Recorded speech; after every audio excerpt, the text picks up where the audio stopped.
Hello, and thank you for joining us today. My name is Michael Harkey. I'm the Programming Coordinator for Infotex, and I'll be moderating today's webinar. Today's webinar is on data flow diagramming. Although data flow diagramming has been a very helpful tool for us IT geeks, recent guidance has brought this to the forefront. So, on to our main event. Many of you already know Dan as the moderator of the Fall Information Security Conference for the Indiana Bankers Association. He runs our company, Infotex, which is a managed security service firm, as well as an IT audit firm. He has 13 letters after his name, and they're all about information security. He's the awareness guru from Indiana, and we on the tech team love to give him new systems to break. Dan? Thank you very much, Michael, and I definitely agree with that last one. Before we get started, though, why don't we go ahead and acknowledge what Mike just said about the luck of the Irish. It's St. Patrick's Day, and welcome, everybody. Thanks for joining us on this day, and hopefully one of you will win that. Well, I know one of you will win the SOC 2. Hopefully it's you that wins the SOC 2 review. So, data flow diagramming, I've decided to take an approach to try to make this a little bit interesting in terms of just going back to the normal questions that us consultants have learned to ask to kind of, get our arms around issues, who, what, when, where, why, and how. And so we'll start with the what and the why and the when, and work through who and eventually end up on how to actually get started with your data flow diagrams. So to start with, I really think that we want to make sure that you and your team all get on the same page about what you mean by a data flow diagram. And a lot of times we get confused between system diagrams, which really are just kind of presenting all the assets, maybe shows relationships between assets in a system, but it doesn't necessarily show how the data flows through the system. We all have network diagrams, and I suppose you could say that a network diagram is a data flow diagram at the, electron level, but we're not really meaning your network diagram when we ask you if you have a data flow diagram. And so for those of you who thought you'd be able to just hand that in to your auditors and examiners, that's not really what we mean. And so what I like to do is I like to rely on Google whenever possible, and so I decided to go ahead and just Google what is a data flow diagram, and I'm in agreement with the explanation that came back, that a data flow diagram is a graphical representation of the flow of data through a system.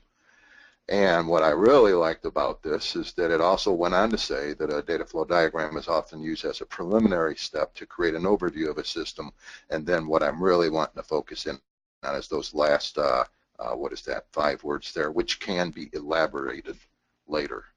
And that's what I'm really wanting to impart upon you today, is that I see data flow diagramming as a process, and I really see it as awareness training process.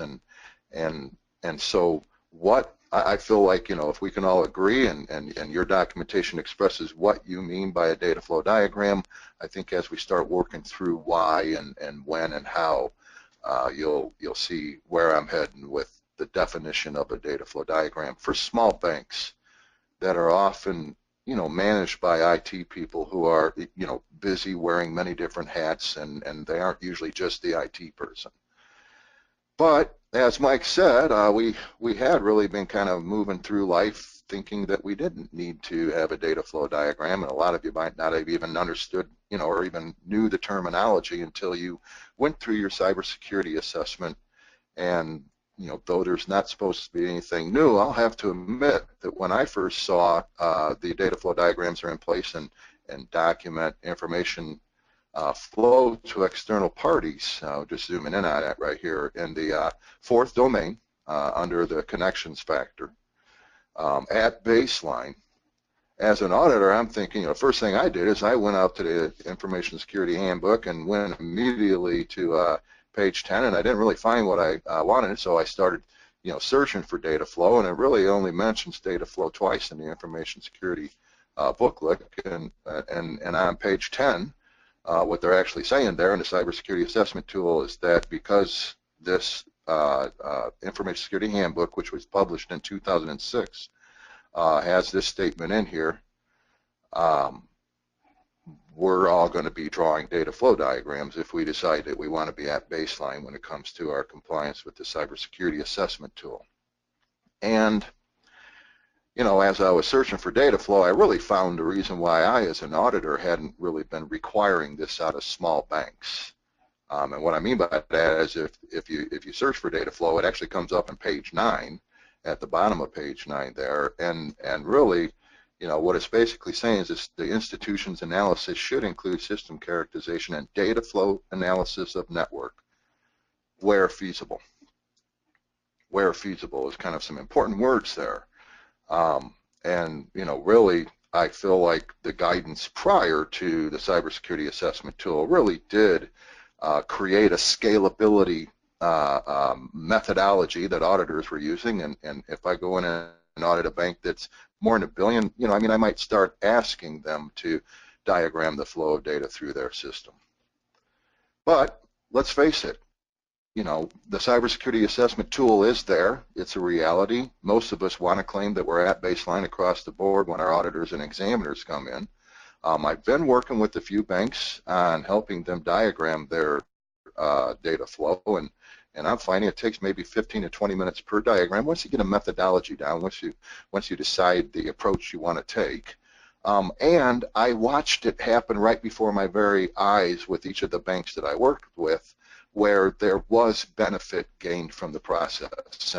And if you know Dan Hadaway, you know we're really big on awareness training here at Infotex, and that we believe awareness is 9/11 of the battle, is the mantra we've been carrying since before 9/11. And yet, you know, I feel like if we're going to have to diagram data flow through our network anyway, why don't we get some value out of this, and why don't we treat this as an awareness training process? And so I made this proposal to the banks that I've already helped diagram a few data flows. And, you know, what we realized is that the process itself, especially if it's an iterative process, definitely hits on every single one of the objectives for awareness training.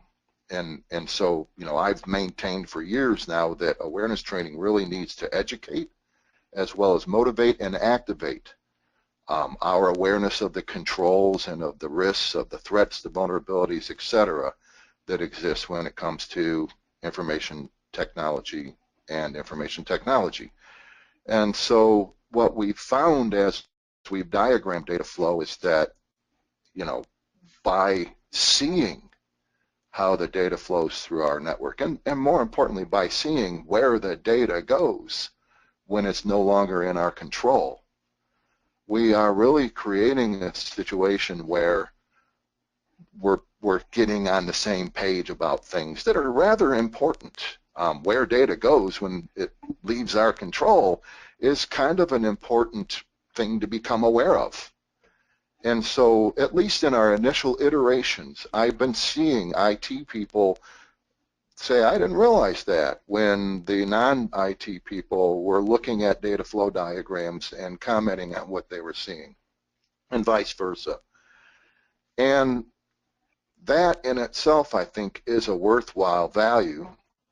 We want to be at baseline anyway. And what we're starting to see and what we're starting to expect is that the management team are the group of people who would gain the most out of the diagramming process. Now, some of you might be rolling your eyes and groaning and saying, oh no, yet one more reason to pull management into IT governance. But the first words of that 2006 IT Security Handbook were, IT permeates the organization. You know, unlike a loan where, you know, one loan officer can fully manage the risk of a loan, with information, we all have our hands on the information. We're all involved in protecting the information. And so I feel that management awareness training is a very important component. And, you know, I feel that it's also a very good exercise to try to determine where is our data going, how does our data come into our system, and where does it go when it leaves our system. Now, a lot of people are seemingly coming to this, webinar almost frantic, feeling like, oh no, I need to have my data flow diagrams in place before I'm audited. And so I just want to make sure that the people, that I audit know at least, that my expectation is that by the end of the year, you'll be fully through all 5 steps of the Cybersecurity Assessment tool's recommended approach. Or if you decide you want to buck the system, you've conducted some other kind of cybersecurity assessment, but let's face it, we're all going to end up using the tool as our cybersecurity assessment. And so really the creation of the data flow diagrams is the result of step 5. I think people are wanting to rush into it because it's probably one of the 4 or 5 or 6 or maybe a dozen areas where you're not at baseline, and it is seemingly low-hanging fruit. But if you don't have data flow diagrams in place, by the time we come in and audit you in 2016, we might help you get started on that, and we might help you define your expectations for that going forward. But we also realize that there's a lot of work on your plate, and we feel like by the end of the year, you should at least know what you're going to diagram. You should be ready to diagram it, but whether you have full-blown data flow diagrams in place is up more to your cycle than anything else. So just to kind of summarize the what and the who and the when, I'm basically positing, and I don't know if you've noticed, but there's not a lot out there yet about data flow diagramming in the banking space. But I'm basically saying that, this is part of domain 4, which is external connections and how do we protect when data leaves our control. And so I really feel in terms of what should you diagram, it should be really focused in on where data is leaving your control. And then I really strongly urge you to look at this as an iterative process, to work in iterations. Maybe start off with just a couple people pulling together all your data flow diagrams and then showing them to your intended audience, which I'll get to in just a minute here. And then finally, we are seeing that the awareness benefits that result from a data flow diagramming process is definitely worth it, at least in the early iterations. So let's talk now about the audience, who really should see the data flow diagrams. And I've kind of taken, as I've talked to my clients about data flow diagramming, to utilizing the solar system as an analogy, surprisingly. But my whole point is that what the board needs to know is that there's a sun, there's 8 planets, and then there's this little dot out there that we used to think was a planet, but it really doesn't, warrant being called a planet. And really the whole last part of what I just told you, what the board really needs to know is there's a sun and there's 8 planets. Okay, and by the way, we live on Earth. And that's about all we really want, or really need the board to understand. Whereas the management team might want us to drill down on Earth a little bit and maybe even show that, hey, we live in North America and there's 7 continents. But the management team is going to start, we're going to lose them if we start going into all 50 of the different states that are in the United States of America. And so what I'm trying to illustrate here is one of the big decisions you need to make is not only who, but once you decide who, to what scale do we present the information? And when you start drawing, you're going to start realizing that this is a decision that's going to crop up real quick. And what we've been kind of learning is when we talk about scale, one of the things we mean by that is that, we don't really need to draw where the data goes inside our network if we're focused in on trying to identify where the data goes when it leaves our control. And so from a scale perspective, what we're seeing is that we might want to get a little bit detailed and what it happens to it when it's out of our control, but we're going to kind of summarize things when it's in our control from a scale perspective. And so, it's real easy to kind of say that use an analogy, but just to kind of walk you through it as just to kind of diagram it out here is that what we're really talking about at the highest level is that we're outsourcing things to, using air quotes, the cloud. I almost feel like I should echo that a little bit. We're outsourcing things to the cloud. Cloud. There you go. Thanks, Mike.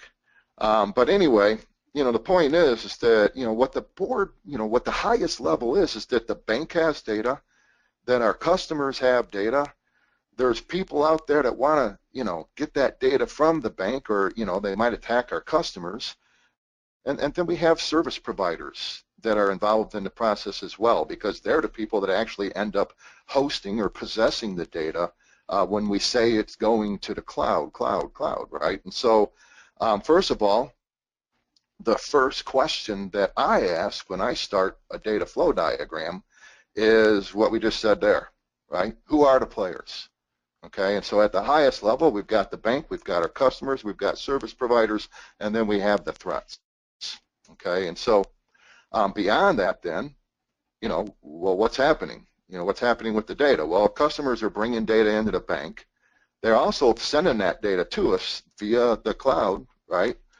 And, it's going through the internet somehow, and it's ending up on our service provider systems. And then, unfortunately, there's threats that are out there attacking us, they're attacking our customers, they're even trying to attack our service providers. Okay, and this is really at the highest level. This is a data flow diagram here. This is really a data flow diagram, and I would propose that maybe you start off that the first diagram you present to your board of directors stays at this level. In other words, we don't really need to drill down on earth when it comes to helping your board understand what's going on. To see is to understand. Just looking at this diagram might cause some ahas, whereas before we kept seeing their eyes glaze over as we're talking to our board of directors about the whole vendor management issue, about domain 4, about the risk of information security in 2016, because most of our data ends up at service providers, not at the bank. And so, if we look at scale, okay, and certainly if we was to put a drawing like this in front of your IT team, they're probably going to be poking fun at it, what I'm saying? But long and short of it is that Hey Dan, I have a question. yeah. So do you mean to tell me that if we were to put that in front of it would be okay to put something like that in front of our board? Yeah, well, I mean, let's face it. I mean, you might want to replace the piggy bank with a picture of your service providers. But yeah, that's actually what I'm saying. I mean that a drawing this simple, and the question obviously came up because people are wondering, wow, this is pretty simplified. But this is what I'm saying. What I'm basically saying is that if data flow diagramming is going to get value, let's treat it as an awareness exercise. Now, if this is the only data flow diagram you have when I show up to audit you, I'm going to be thinking, wow, you just kind of, took part of Dan's webinar and ran with it, but, I mean, there's a lot of other what's that need to be diagrammed, okay? And so, what I'm really kind of getting at here is that whatever we're diagramming is for an audience. And so if the audience is the board, maybe it should be cleaned up a little. Maybe it shouldn't be that simple, okay? But I'm talking about let's show them that there's a sun and 8 planets. And once they understand that a little bit more, we can drill down a little bit further. And I'll show you what I mean when we get to some of the sample diagrams. But the audience really kind of dictates the type of diagram you're going to use. I certainly would hope that, and really, we're going to talk about conventions in a few minutes here. But network diagrams have expectations associated with them that we've kind of arrived at, that have evolved over time. That, if you go to college in network engineering, that, you learn exactly what those conventions are. And when you look at a network diagram, there's certain expectations you have in terms of how to illustrate what we're diagramming. For loan processing, though, if we're going to diagram our loan process, who should be the audience of that? Who's going to benefit from that diagram? And I maintain it's these 3 groups of people here. It's your loan processors, but it's also the technical team, and then the management team, the people that are overseeing the vendors involved in loan processing. But if you've got some legacy access database out there that you're wanting to diagram so that future coders will, know how it works when we decide to finally retire it and update it to a more, a modern programming language or whatever. That data flow diagram should follow data flow conventions. You might need to bring somebody in who understands data flow diagramming so that it has all its I's dotted and T's crossed, and it meets expected conventions from a software data flow diagram. And so what I'm really kind of, getting at is that, we have an issue here where, information security officers all over America are not trained data flow diagrammers. I mean, even if you had the training like I did, I've had the training years ago, I don't remember the conventions, and do I really want to learn data flow diagramming, or do I want to get value out of this process and help my management team understand where the data is going? And so what we've kind of evolved in working with our clients and kind of thinking about this over time is that if we were to draw out where data goes when it leaves our control, these are the assets we're really talking about here. Now, I'm being a person who's not a banker, I kind of get nervous when I talk about deposits and CSRs and all that sort of thing, but I did work with a couple clients, and we do have, by the way, some sample diagrams for each of these systems here. And, different diagrams. I mean, we have several diagrams of the same system diagrammed different ways so that you can see that, in my opinion, there's going to be as many data flow diagrams as there are networks, or it's almost like snowflakes, although there's millions of snowflakes and there's not millions of data flow diagrams. But did you notice that the second thing we did, by the way, is we identified the assets? Okay, and so once we decide I'm going to draw internet banking, I want to draw how data flows through internet banking, the next question is, well, what assets are involved in internet banking? What information assets comprise internet banking? And so there is a direct correlation, by the way, between data flow diagramming and your risk assessment. If you really want to make sure you're dotting your I's and crossing your T's, that you should cross-check your data flow diagrams back to your risk assessment so that you know you're covering all the assets. Now, having said that, I will say that in all of the diagrams that I've diagrammed to date, we never went and looked at a risk assessment. We were just coming off the top of our head, and it seemed to work pretty well. So the next half of the webinar really is kind of the how. How are we going to do this? I think it's the reason why you're here. And so the first thing I want to start off with is addressing this whole issue of expectations and conventions. Data flow diagramming convention.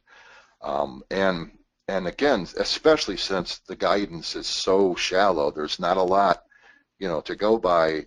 What I would recommend you do is to get out in front of the game and establish what you're going to expect out of a data flow diagram before your examiners come in and find out you don't have any expectations and they start writing them for you.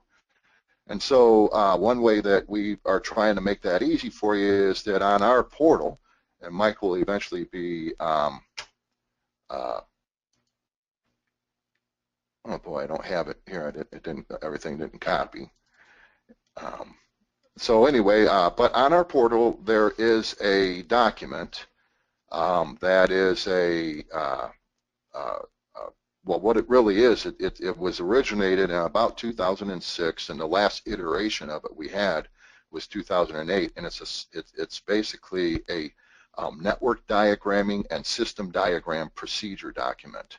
It's certainly one I would never recommend for my smaller banks, until now at least, because I feel like if you can, and what we did is we added language to it to articulate expectations for data flow diagramming.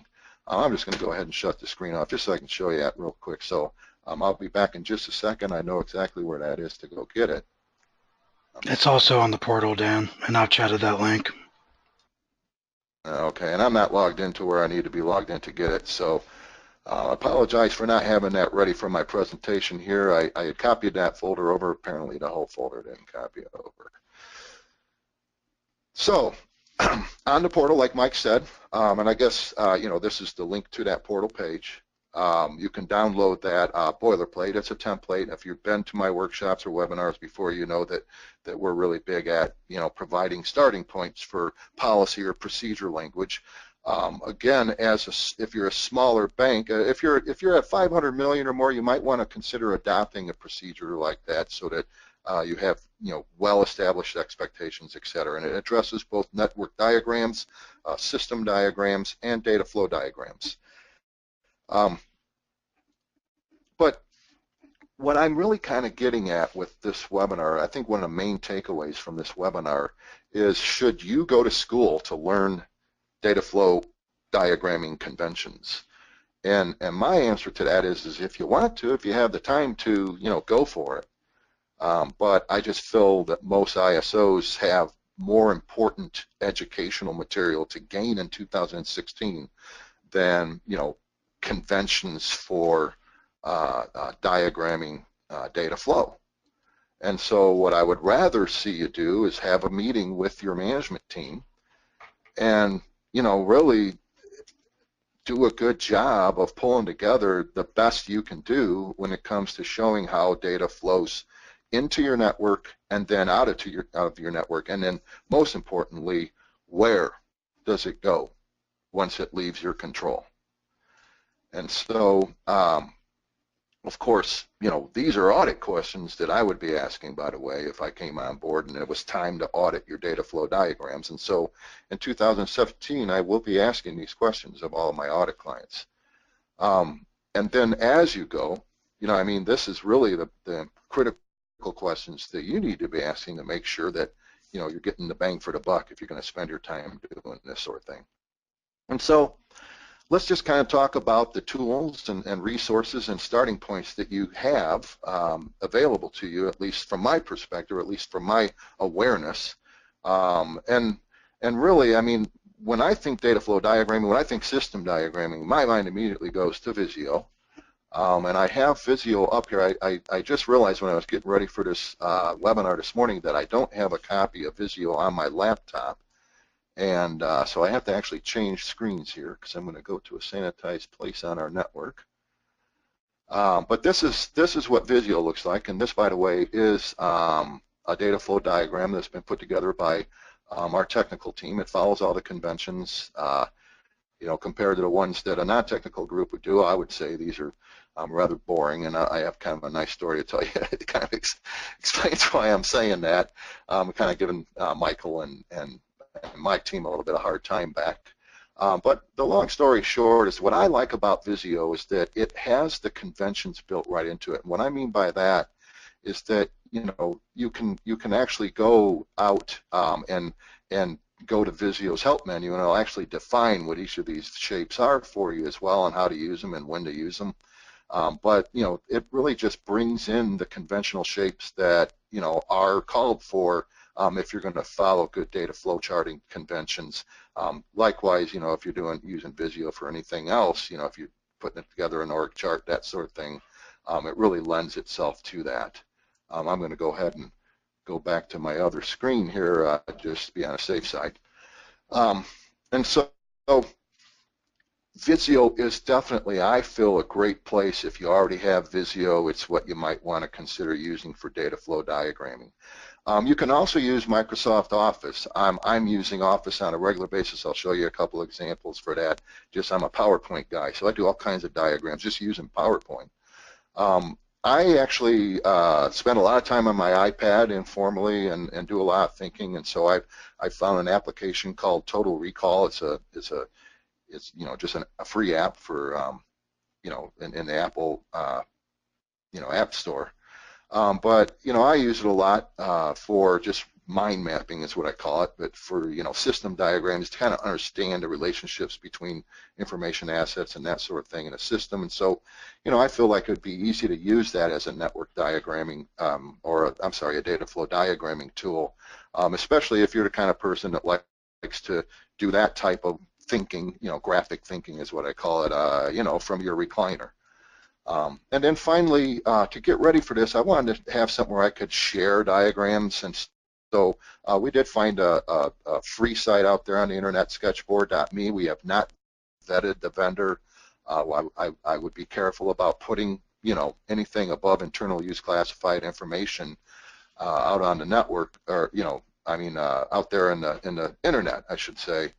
But it is a good tool for collaborating, and you'll see that we do have a lot of starting points out on a page there for you, so that that you can go out and see some starting points, see how other banks have drawn their systems, so that you can overcome that white paper phobia.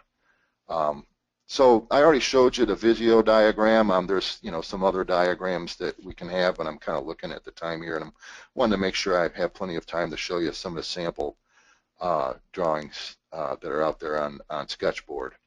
So from an office perspective, I do need to go out here, but what I do a lot of, and there's a lot of clip art you can get out there that really mirrors typical drawing conventions, that sort of thing. But it's pretty easy using Microsoft Word or even Excel gives you this ability. I use PowerPoint a lot, so I'm just going to stay in PowerPoint and use it. But you can easily add shapes in, and then you can easily take and draw lines. These lines right here are actually connectors, and so it's real easy to just kind of draw a connector, and you can change the shapes of them and all that sort of thing. And what I really want to show you, this isn't a data flow diagram, but I want to show you what I love about using Microsoft Word or PowerPoint is that you can animate these. So in other words, for each of these items here, you can just go ahead and you can choose when you want it to appear, and you can have it wipe in is what I use and stuff to get the animation. And so it makes it easy for you to walk through the way the data flows. And again, this isn't a data flow diagram, but if any of you have been to my risk management workshops, you probably remember this diagram. I'm very proud of it. But the animation allows you to kind of show the flow, in this case, of the process to conduct a risk assessment. And so I do like that animation technique when it comes to data flow diagramming. And the main reason why is what I'm going to be getting to when we start getting to the starting points, which is that I'm finding that unless the data flow diagram matches, convention, and if it matches convention like this over here, so let me change windows again. But what I'm basically saying is that this diagram here, drawn by my technical team, you should be able to sit down this diagram and understand everything that's going on without anybody explaining to you what's happening in this diagram. And believe it or not, this is exactly what was said when my tech team and I talked this morning, when they were kind of going over a diagram that I had drawn. Okay.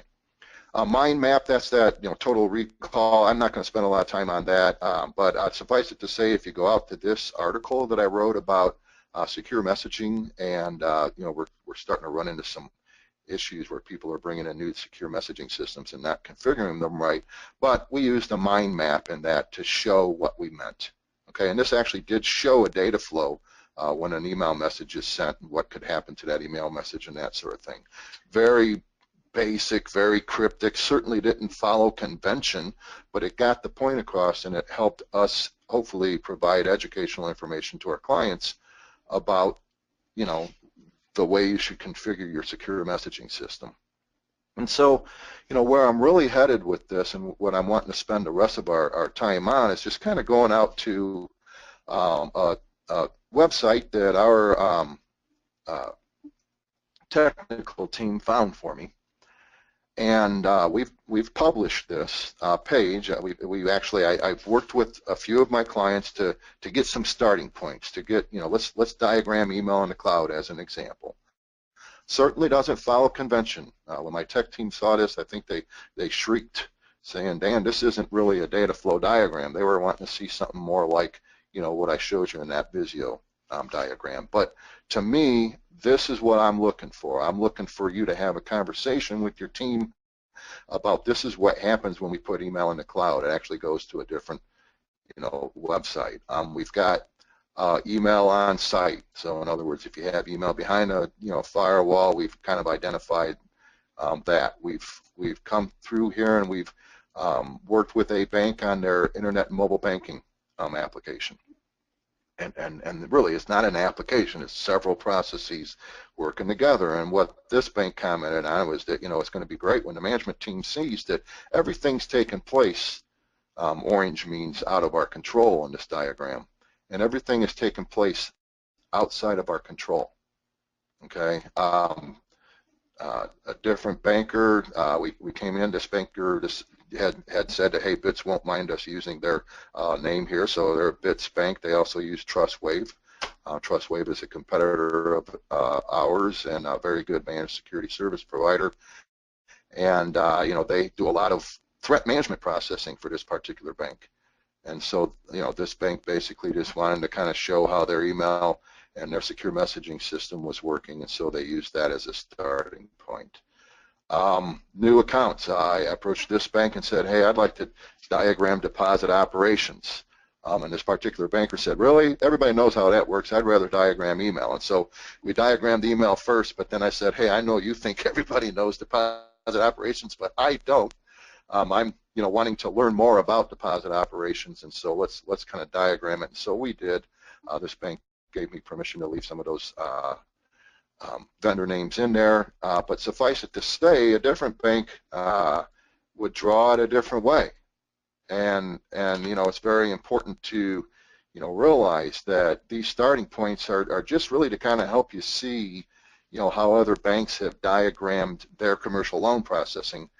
In this case, I think there's another, or there might be another, a couple diagrams as we go down here, showing how one bank diagrammed their mortgage loan processing, and then a different bank diagrammed the same process, but in a different manner. And so, actually, I think this is not the published page here that we have out there. But anyway, long story short. This is available. Mike will be chatting you, I'm hoping, a link to the published page for this so that you'll be able to go out there and kind of see how other banks have started out, at least. And believe me, none of these are finished diagrams. And really what I'm getting to is that the long and short of it is that what actually happened here is that not with this particular diagram, but we diagrammed the system. This banker, we had to cut our meeting off, and so this banker came back about a week later to another meeting and said, well, wait, before we diagram the next system, I need to go back and make changes to the first one. And the reason why is because he showed print screens of what we had done to other members of his organization, and he realized that he didn't have the full picture, that he didn't have the picture right. And that's what we're looking for. We're looking for a process where one of the people in the organization starts off and says, this is what I think the data flow is for secure messaging. We show it to the next person, and the next person says, no, that's not the way it works. It works more like this. And what we're finding is that, the technical people and the non-technical people really come together over the data flow diagram. In other words, the left hand learns what the right hand knows and vice versa in the process of developing your data flow diagrams. And I also wanted to say, though, so, this morning I sent a message to my technical team and said, hey, can you go ahead and check out this page? I want to make sure that there's no minor name breaches, is what we call them, where we accidentally show a client's name when we're not supposed to. And so they went out there and they were looking at these diagrams and they're like, okay, Dan, that's not actually how secure messaging works.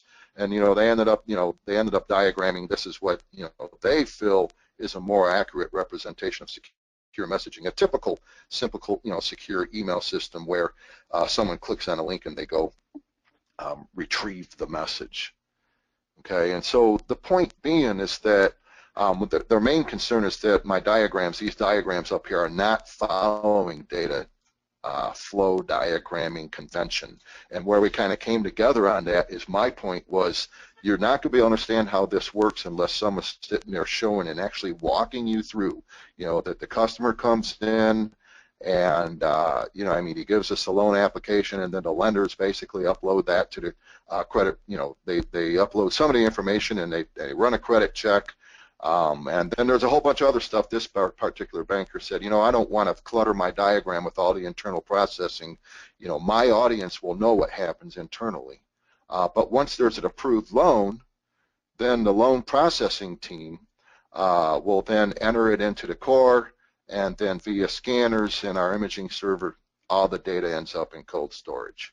And so what we're able to determine with this bank is that, you know what, there's a lot less risk. I mean, there's still some risk there. Their core is outsourced. And we've diagrammed this, by the way, somewhere else, so we're just kind of symbolizing that with just one circle instead of showing how the core all works, etc. But the point is that there's much less risk in consumer loan processing than there is in mortgage loan processing. And I got to go up to a different place because that wasn't supposed to be in here. But anyway, and my point being here is that if you look here, you know, orange again is where it's out of their control. And so the management team, or even the board of directors, when the board of directors understands that high-level diagram that whoever asked Mike that question was kind of like, are you sure you want us to put that in front of the board? Well, you know, once the board understands that, maybe you have a simplified version of this diagram that kind of drives the point home. The reason why we're spending 8 hours on every critical vendor, by the way, these are our critical vendors, is because they end up holding all the data. We really don't hold very much data when when we process a mortgage loan. It's third parties that hold all that data. And so the whole point is to understand by presenting this information to your management team, to your board of directors, to the mortgage processing team, who, by the way, this banker fully expects they're probably going to say, hey, we actually need an arrow here and take that arrow out there and that sort of thing. But that process in itself is an amazingly good awareness training process. And so really what I'm kind of getting at is that as much as I kind of, threw up on the whole idea of small banks having to, diagram data flow, what I'm realizing is that if you're wondering, well, what do we mean by management awareness training? I feel uncomfortable giving them a comprehension quiz. Well, maybe the data flow diagramming process is your management awareness strategy for 2016. And that way you're killing several birds with one stone. But you've got to see it as an iterative process. Now, as we were going through diagramming those various systems that you saw, my starting points there, and Mike, have we chatted them that link, or I think it was Yes, we have. right there. Okay, great. The long and short of it is that who are the players? What assets are involved? We've already asked those questions. But when it comes to reaching out, when you're starting, what you do is or what we've kind of learned is the way to go is you just start off, and I'm just going to use this because it's easier for everybody to see this, and it shows real people instead of the conventional way. But you start off saying, all right, who's involved? We got our tellers, we've got our customers, we've got our loan processors, we've got the board of directors. Okay, and then from there, what do they do? And our tellers, they basically just say, oh, you want to open up a new account? We'll go see our USR, CSR, et cetera. And you just kind of start, saying, well, what assets are involved? And in that case, well, it's the, the new account screen, and it actually connects through the internet to an outsourced service provider, and et cetera, et cetera. And so, the third question is, how does the data come into the system? Because this is domain 4, and don't get me wrong, a data flow diagram really should show us what happens within the system. In other words, how does the data flow through our system?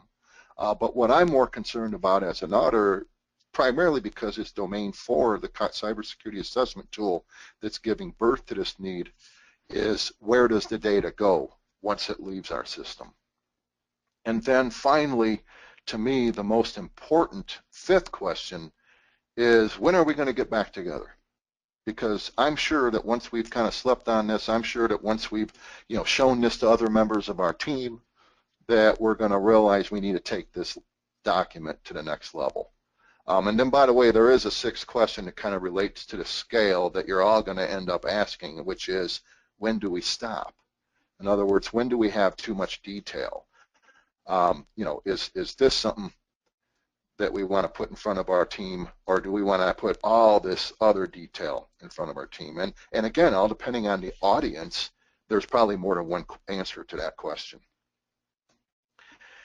And so it really does bring me back to the original slide, which is, what do we mean by a data flow diagram? Well, what I submit to you is I feel it should be a process, not a deliverable.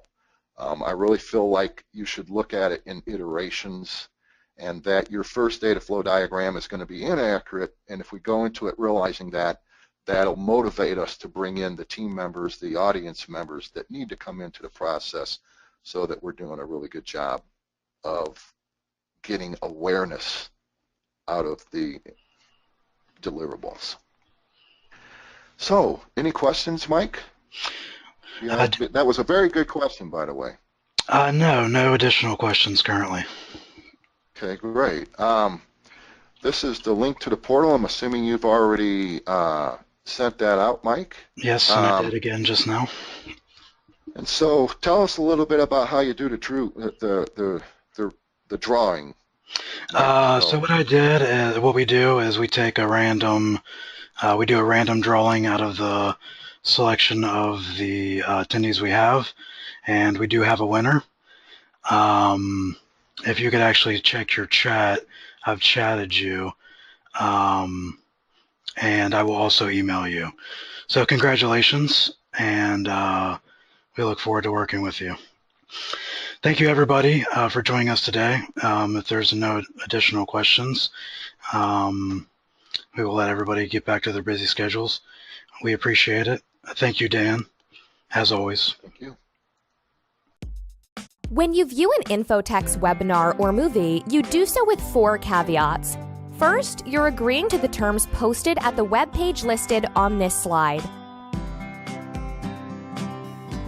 Second, our lawyers want you to know that what Infotex presents is often time-dated or about new trends, regulations, or guidance, and therefore we cannot provide this material with any warranty whatsoever. Thirdly, material provided with Infotex webinars and movies is copyrighted. You keep the copyright to material customized to your organization, but Infotex reserves the right to use the material in other engagements and boilerplates. See our transfer of copyright agreement at the webpage listed in this slide.